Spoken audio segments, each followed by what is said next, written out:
Hello guys, আপনারা কি জানেন একটা বিষয়? সেটা হচ্ছে আমাদের রুমিন ফারহানা। সে নাচ জানে। উনি তো অনেক প্রতিভা। উনি নাচতে জানে, রাজনীতি করতে জানে, উনি ব্যারিস্টার, ওয়াল্লাহ সব কিছু পারে। সে নাচ না দেখলে মিস করবেন, দেখেন একবার। এবারে আমি যাকে মঞ্চে ডাকবো তিনি একজন নৃত্যশিল্পী এবং দেশের স্বনামধন্য শিল্পীদের কাছে তিনি নাচ শিখেছেন।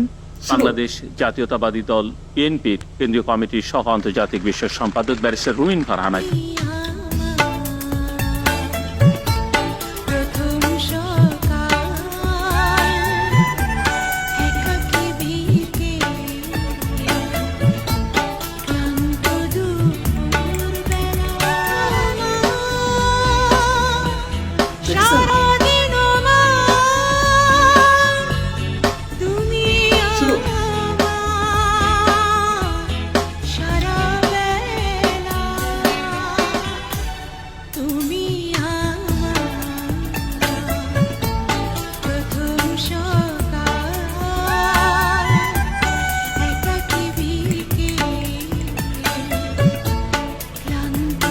দেখেছেন, পাটাফাটি সব নাচ জানে। আলাদা কি কাজ জানে না, সব জানে।